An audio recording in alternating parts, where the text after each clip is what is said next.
Gracias por la espera.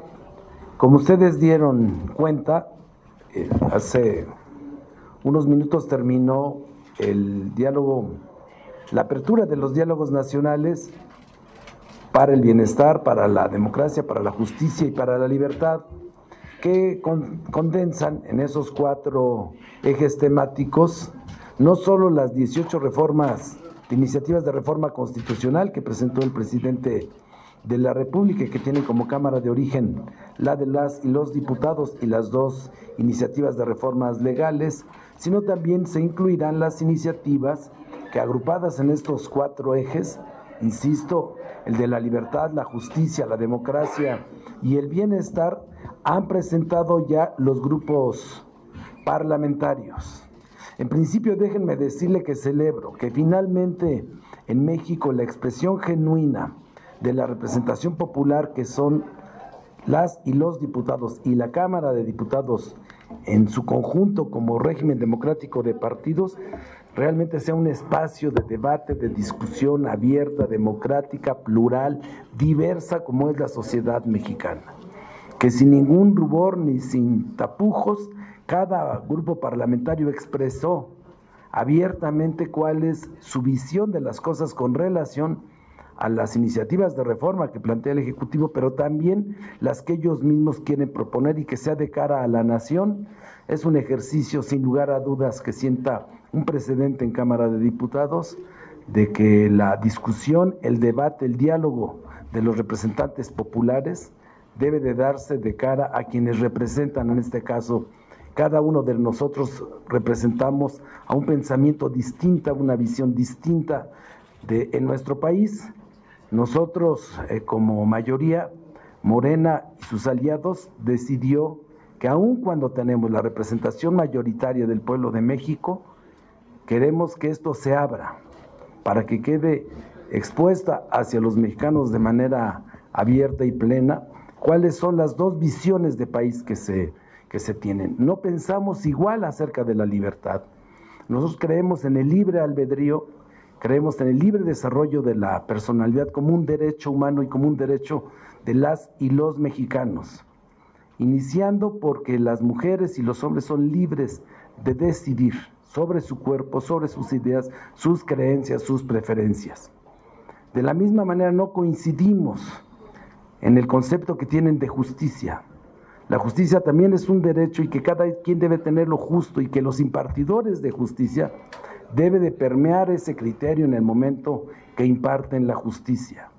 Y ahí no coincidimos con ellos, y nosotros creemos que debe haber una profunda reforma al Poder Judicial en beneficio del derecho a la justicia que tienen todos los mexicanos, no solamente los que tienen posibilidades económicas, sino todos, como un acto de justicia, y que ésta sea gratuita y expedita. Tampoco coincidimos en el concepto de democracia.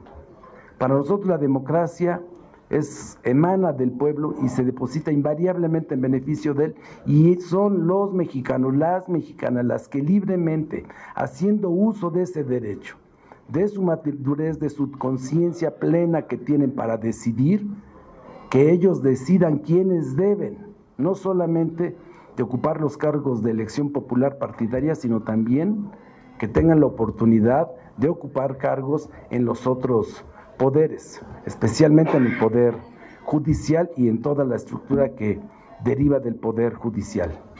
Y finalmente, el concepto de bienestar.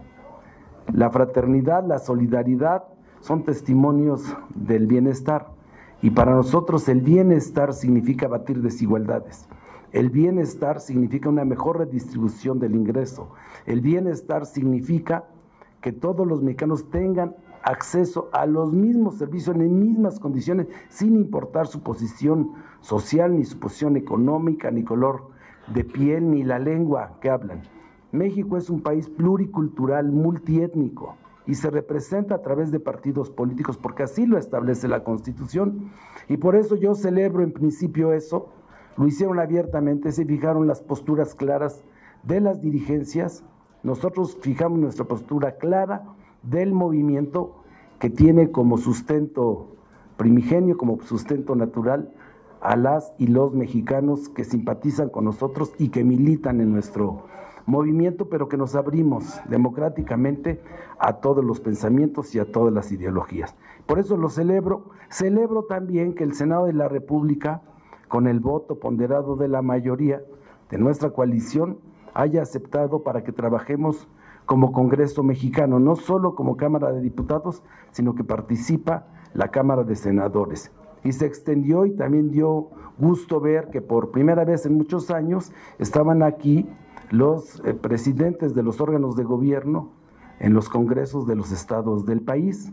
Hubo una buena cantidad de ellos que estuvieron presentes y que se suman a que este ejercicio de diálogo se extienda a todo el constituyente mexicano. También que quede de manifiesto que fue efectivamente un acto político, y la política que tiene que ver con el pueblo, no a raíz de la acepción de la política de polis mucho, sino de polis pueblo, lo que representa el pueblo, lo que representamos cada uno de nosotros, lo que representa en el régimen democrático el pensamiento de una coalición y otra. Y la Cámara de Diputados tiene que ser eso, y que sea de hoy y para siempre. Lo iniciamos con la reforma eléctrica, lo hicimos también para la reforma electoral y lo hicimos para la discusión acerca de la modificación del procedimiento para la elección de ministros de la Corte. Hoy nuevamente celebro que las coordinadoras, los coordinadores de la Junta aquí en Cámara de Diputados hayamos dado este ejemplo de civilidad y de democracia plural en la medida en que todos participaron y expresaron su opinión y su visión de estos diálogos. Así es que, celebrando eso, darán inicio los foros, van a concluir el día 15 de abril, se van a incorporar a estos ejes temáticos las propuestas de los otros grupos parlamentarios y la próxima semana darán inicio los foros que se realizarán aquí en la Ciudad de México, que serán cuatro foros temáticos, y después iremos a cada una de las circunscripciones, se realizarán teniendo como sede, ya aprobado por la Junta de Coordinación Política, el estado de Durango para la primera circunscripción, San Luis Potosí para la segunda circunscripción, para la tercera circunscripción Oaxaca, para la cuarta circunscripción Hidalgo y para la quinta circunscripción la ciudad de Toluca, en el Estado de México, y con ello estaremos cubriendo, y después los presidentes de cada una de las comisiones que van a emitir opinión en estas iniciativas de reforma constitucional y legal van a ser los anfitriones para desarrollar las asambleas en los 31 estados de la República y la asamblea aquí en la Ciudad de México. Después, cada grupo parlamentario, teniendo como base estas discusiones temáticas y estas discusiones estatales, podrán llevar las conclusiones y ampliar la discusión en asambleas en los distritos federales electorales, pero ahí será ya la libertad de cada grupo parlamentario desarrollarlo, ¿no? Y de tal manera que se puedan tener el libro que resume todas las conclusiones en aprobación de la Junta de Coordinación Política y después del Pleno hacia el 15 de abril. Es cuanto, y estoy atento a sus preguntas. Tenemos preguntas. Margarita Nicolás, de Cadena Raza, por favor. Diputado, buena tarde. Preguntarte que, bueno, ya escuchamos ahí en el foro que los planteamientos de cada una de las fuerzas políticas que están en esta Cámara de Diputados. Pero todo esto, aun cuando se lograra, ¿de qué le sirve a la gente si se está viviendo en la inseguridad? Hemos caído ya en algunos municipios de Guerrero, de Veracruz, de Michoacán, en actos de terrorismo y no se sanciona a nadie. La masacre que se dio a conocer ayer, pues hace preguntarse a la gente que dónde están las autoridades en sus 3 niveles de gobierno. Por ejemplo, la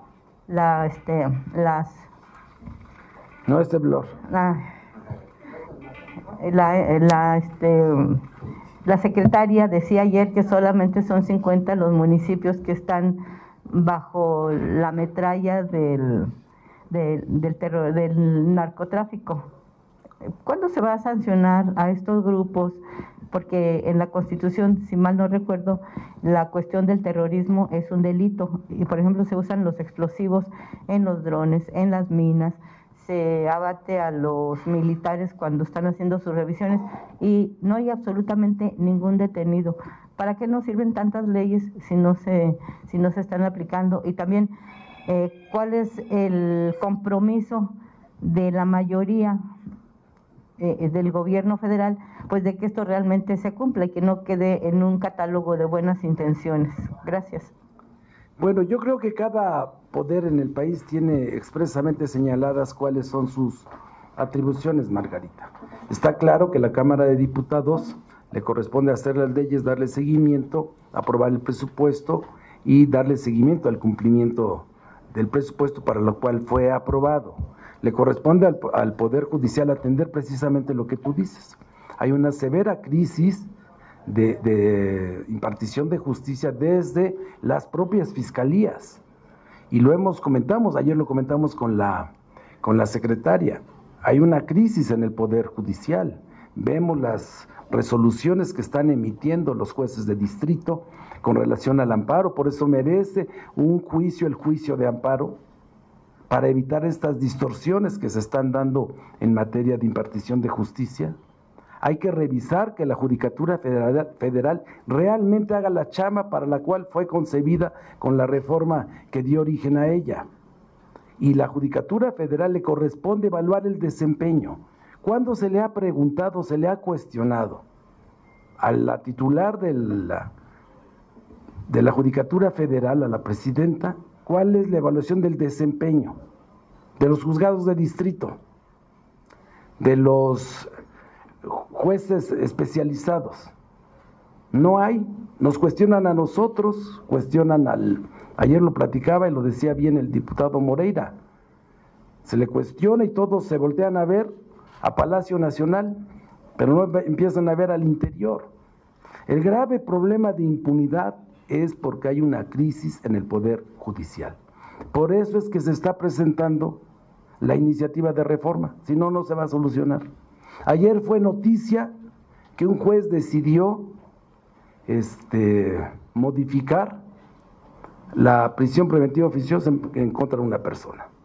Y todo el mundo dice, pero hay que ir a preguntarle a los jueces. ¿Por qué razón? Son sujetos de escrutinio público. No pueden, pues los que la Judicatura Federal explique, que nos digan a todos los mexicanos qué es lo que están haciendo para acabar con la impunidad que genera puertas giratorias en las que en un jueves se detiene a un delincuente, pero un lunes lo vemos nuevamente delinquiendo. Ese es el debate, eso es lo que nosotros estamos impulsando, y decirlo de cara a la sociedad, de cara a los mexicanos.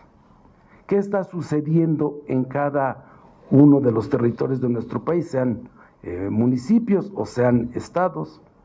Y que cada quien se haga responsable de lo que le corresponde, sin evasivas.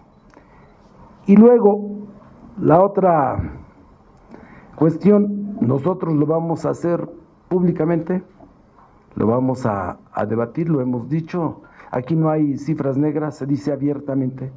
Ayer fue una reunión productiva, vamos a continuar en ella. No se limita a solicitarle que haya seguridad para candidatos, sino que haya seguridad para todos los ciudadanos. ¿De qué nos sirve que 11,000 que van a aspirar a un cargo en la próxima elección estén seguros si no está segura la población? Y eso es en lo que estamos trabajando. Por eso cuando se dice que son 50 los municipios donde se concentra, es porque los datos así están establecidos. Son 50 municipios de los más de 2.471 municipios, o 2.471 municipios que tiene nuestro país. De tal manera que sin minimizar y sin hacer política de avestruz, nosotros creemos que la ruta hacia garantizar la paz en México va en camino firme. Pero no son responsabilidades compartidas, porque son 3 poderes, no son 2. ¿Dónde está la actuación del poder ejecutivo, porque por eso se llama ejecutivo, para que ejecute las leyes que ustedes hacen, y el poder judicial pues que también asuma su responsabilidad, porque eso de estar echando la culpa a unos y otros, pues la verdad que no resuelve nada y sí empeora la situación. Acá en la Cámara le damos seguimiento, Mago. No hay que olvidar, a mí me correspondió defender tanto en tribuna y luego tener un debate con mi querido maestro Porfirio Muñoz Ledo, lo he platicado acá, con relación a la aprobación de la ley para el Poder Judicial, y donde poníamos énfasis era precisamente eso. ¿De qué sirve una ley, por más eficaz que sea, si no es justa? ¿De qué sirve una ley si en la interpretación de ella, el acto de justicia que le corresponde a un juez, y por eso llaman así, son decisiones injustas, que afectan a la sociedad, que afectan a la colectividad? Eso es precisamente, la colaboración de poderes no significa que un poder quiera imponerse a otro. Significa que en colaboración, como sucedió, derivado de la reforma judicial, se presentó una iniciativa de reforma integral que no se cristalizó por un debate político con relación al 13º transitorio que establecía que se prolongara la presidencia, no el mandato de ministro, sino de presidente, para poder instrumentar las reformas. No se hizo, quedó paralizado. Entonces, de eso requiere voluntad, pero requiere a personas. Los poderes las integramos personas. La Cámara de Diputados son hombres y mujeres, ahora afortunadamente mayoría mujeres, pero es en la conciencia de cada uno hacer nuestra chamba. Por eso es un llamado al Poder Judicial, no es un asunto de una institución con otra, es un asunto de tener en el presente que la razón de ser del Poder Judicial es la interpretación de la ley y garantizar justicia a los mexicanos. Y no se está haciendo, y que una decisión con un criterio que emana del conocimiento pleno de la ley, pero la interpretación de la ley responda al espíritu que le dio motivo, y no la interpretación para beneficiar o quedar bien con alguien, que es lo que está sucediendo. Maxi Peláez de TV Azteca, por favor. Diputado, yo nada más saber, de estas iniciativas del presidente que se van a llevar a estos foros, ¿a cuántas le apuesta Morena sacar en este periodo? Pues nosotros apostamos a que logremos construir la mayoría calificada en todas que estamos aquí hablando. Y qué bueno que se da el día al fíjense nada más. Pero siendo realista. Pues siendo realista, soy optimista. Imagínate, si no. Ok. Entonces, ¿a cuántas? A todas. Pero yo apuesto a eso, yo apuesto a que el diálogo sirva para que tomemos conciencia, todos, independientemente de la diversidad. Hoy escuchaba que en muchas de ellas, las más nobles, pues ¿quién puede estar con 2 dedos de inteligencia en contra del mejoramiento de las condiciones de vida de la clase trabajadora? ¿O quién puede estar en contra del mejoramiento de las pensiones para adultos mayores o para las personas que sufren una discapacidad? Pero la otra parte, que es la de fondo, pues es la que le deben de entrar también. Si realmente quieren incluso ganar votos, pensemos así, que no debe de ser. Pensemos que es nuestra chamba, nuestra responsabilidad.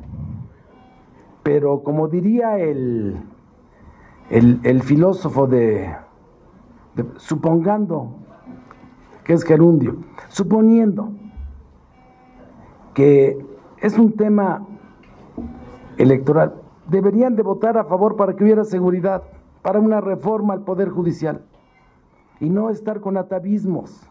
Escuchamos cómo en este ejercicio democrático que hay que reconocer, de pleno goce de nuestras libertades, se puede parar el vocero de la coalición y se refiere solo a lo que le compete a él, a la reforma electoral, y bajo un eufemismo y una mentira de que queremos atentar contra el INE. El INE es la institución más fuerte. A diferencia del anterior presidente, La actual presidenta fue por insaculación. Fue derivado de un proceso escrupuloso. No salió de las catacumbas de donde salieron los últimos consejeros que terminaban siendo candidatos. No quiero decir nombres porque se ofenden luego, pero el ejercicio de democracia no es solamente defender como argucia electoral a una institución que está más sólida, que aquí le aprobamos el 100% de sus recursos, que a quien interpreta las controversias derivadas del proceso electoral, el poder, el Tribunal Federal Electoral, Morena fue el que impulsó, y yo personalmente, y se lo dice saber a su presidente en turno, que le íbamos a respetar el 100% del presupuesto para garantizar que en México se respetaran los votos, se contaran y se contaran bien. Pero todo el discurso de una plaza llena, y qué bueno, fue en torno a la egolatría de una persona y no a lo que querían escuchar los que estaban ahí. Desperdiciaron su oportunidad, ¿eh? Lástima. Fernando Damián, de Milenio. Hola, diputado, buena tarde. El día de ayer, al término de la Junta de Coordinación Política, la secretaria Rosa Isela Rodríguez anticipó unas elecciones tranquilas y en paz para este año, para el mes de junio. Sin embargo, le preguntaría si es posible compartir ese optimismo cuando el día de hoy Milenio da a conocer un análisis con datos del INE, de las instituciones de seguridad, en el que 40 de los 300 distritos electorales dispersos en 10 entidades federativas se encuentran bajo acecho del crimen organizado y de la violencia. Decían sus homólogos del PAN y del PRI hace un rato que se les consultó al respecto, que esto encamina al país a un narcoestado. ¿Cuál es su percepción al respecto? Pues miren, la percepción es que ese librito que traen desde hace tiempo, hoy se los dijo Gerardo, qué bueno que lo hizo. Eso es parte de una estrategia electoral también, y no está mal. Ante falta de argumentos, por lo menos que debatamos de esto y no si pegaron el chicle debajo de la silla. Al menos ya hay tema, un tema importante, que si son 40, así sean 20 o 10, porque implica que todos los agentes políticos, los que tenemos la oportunidad de que la gente nos elija, podemos atender los problemas que les aquejan. Y en este caso, estamos hablando puntualmente de 40 municipios, porque no son los distritos, es el municipio donde está generándose ese conflicto y que ya en el mapa de evaluación de riesgos del propio Instituto Nacional Electoral ya están advertidos y los partidos están ahí representados. Y ahí está también en la mesa de seguridad la Secretaría de Seguridad Ciudadana. Y a nosotros le vamos estamos constituyendo un grupo de trabajo a iniciativa de Rubén Moreira y de Jorge Romero, que yo la vi con la mayor simpatía, porque todo lo que hagamos, independientemente de nuestras diferencias, independientemente de que no comulguemos sobre las mismas posiciones políticas, programáticas, lo que sí debemos de entender es que somos México todos, como se respetan las religiones. En la universidad, en cualquier lado, llegan muchachos que están a favor de un partido político y a favor de otro, y muchachas, o que profesan una religión o profesan otro, que tienen una preferencia, y coexisten. Pues ¿por qué nosotros no? Entonces, yo creo que anteponiendo aquello que es coincidencia en beneficio de México, nos podemos poner de acuerdo. Pero exacerbarlo, promoverlo, de la manera en que lo hacen, pues pone en evidencia que esa manera de exacerbar las cosas es directamente proporcional a la falta de penetración de tener una candidata sólida. Ese es el fondo. Ante la ausencia de ideas, la construcción de estas campañas que tienen como propósito generar una antipatía y no una simpatía por alguien que gusta, con todo respeto, de pegarle el chicle a las sillas. Una segunda pregunta. La decisión de Movimiento Ciudadano de no participar en los diálogos nacionales sobre las reformas del presidente, ¿deslegitiman en algo este ejercicio? Miren, eso también nosotros tenemos un código de respeto personal, de cariño. Hay que entender lo que fue en el marco de su primera presentación pública. Karina García. Porque tú dices, no participo, pero sí voy. Se parecen al célebre Precioso. Es mi voz, pero no es mi voz. Sí soy yo, pero no soy yo. O sea, sí, no participo, pero sí participo. No quiero el diálogo, pero aquí estoy. Y fijo una postura. Cuando fijas una postura es que estás. Porque en política, como en la vida, para hacer hay que estar. Y estuvo. Una manifestación de alguien, cuando es en cualquier sentido, no estoy de acuerdo, no voy. Pero vengo a decirles que no me interesa, pero sí me interesa. Y fija una postura. Y nos hace todo un repaso de las iniciativas. Pues entonces, que si quiere. Por eso le dije que pues después platicábamos del término parlamentario y parlar. Karina García, de Expansión, última pregunta. Diputado, preguntarle, ¿qué opina usted de este reconocimiento que hizo el presidente López Obrador de que mientras Saldívar, el ministro en retiro, fue presidente, pues sí le llamaba para respetuosamente decirle, recomendarle algunos asuntos? Esto tiene que ver con la independencia de los poderes, del Poder Judicial, que nos comentaba hace rato, y decía, bueno, cada poder actúa por separado, pero pues en este caso pareciera que el Ejecutivo sí intervino en el Judicial, según lo que reconoció el presidente. Mira, yo creo que la separación de poderes en el régimen republicano no significa divorcio de poderes o renunciar a tener colaboración entre poderes, incluido esto que habíamos comentado. Nosotros aquí abrimos un espacio, invitamos al Poder Judicial cuando estaba toda esta controversia para escuchar su opinión. Vinieron ministros en retiro que discrepaban de lo que piensan los actuales ministros. ¿Eso está mal? No, yo creo que eso está bien. Que ellos expresen incluso una opinión contraria a la visión que tiene el legislativo es lo que hace un país democrático. Ese es el fortalecimiento de los poderes. Yo hablé también varias veces con el ministro presidente en ese momento, Saldívar. Discutimos varias cosas, discutimos el 13º transitorio. No, yo ahí no me meto, porque no soy juez ni abogado. Porque la palabra intervención la usó el presidente, no dijo diálogo ni colaboración.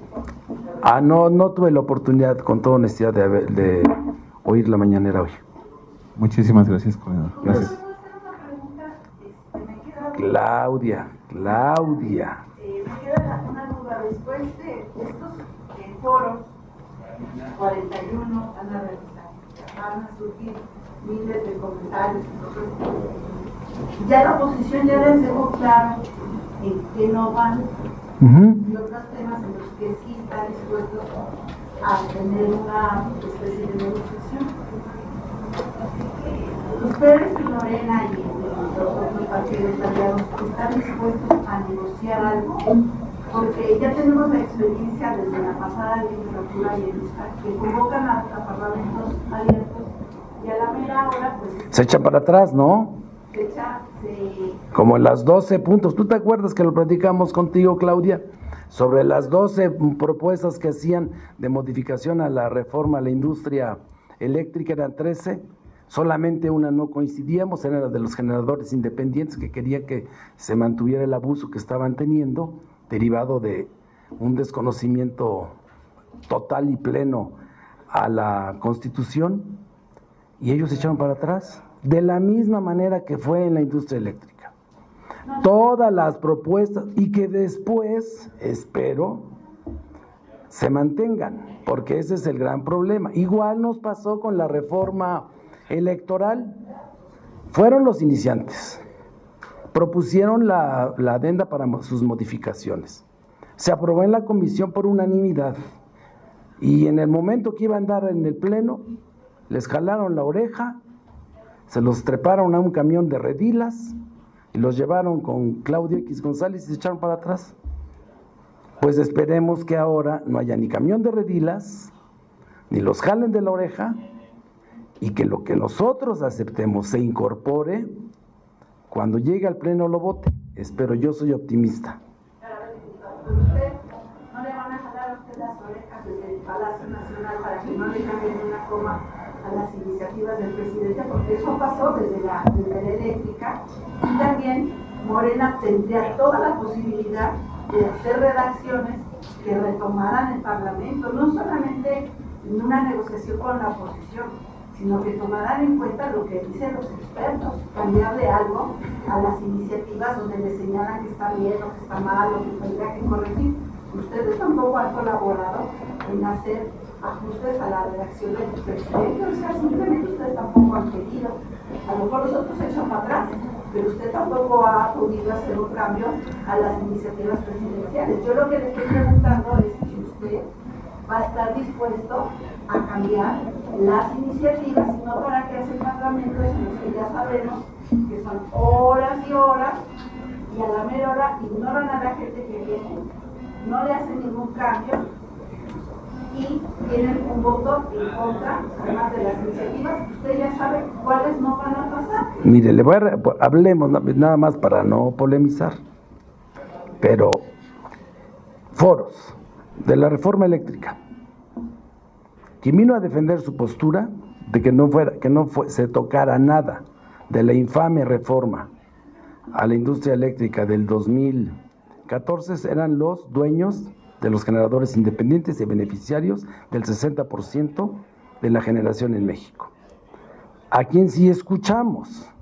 A los que consideraban que la industria eléctrica en generación hidroeléctrica era la más limpia, incluida la nuclear, y que México tenía paralizada el 16% de la generación porque esos que querían solamente la eólica y fotovoltaica desconocían, porque así les convenía, que la hidroeléctrica no era. En la del Poder Judicial escuchamos a Diego Valadez y él dijo que era, y la palabra es de él, hay que darle el reconocimiento, el crédito, que juicio al juicio, porque viene desde hace 150 años. Se incorporó, dijeron que sí. Lo mismo sucedió cuando dijo el ministro Cosío, por qué razón no estaba separada la presidencia de la Suprema Corte de Justicia y la Judicatura, y que era necesario separarla porque había sido un acuerdo político y no era un acuerdo que derivara en la mejora del Poder Judicial. Lo incorporamos. Lo mismo sucedió en la reforma electoral, hemos incorporado todas. Se echan para atrás, sí le cambiamos las comas y los puntos. Solamente, no, el fondo es ese. Bueno, vamos a debatirlo. Gracias. Que sí van a cambiar, o sea, yo mi pregunta es, diputado, ¿está dispuesto Morena a modificar las iniciativas del Ejecutivo?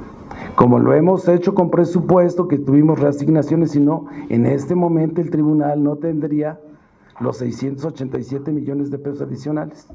O tampoco se le hubiera dado al instituto, como vino originalmente, Nacional Electoral, la propuesta del Ejecutivo. No, sí. Lo que pasa es que lo platicamos en corto. Gracias, coordinador. Muchas gracias.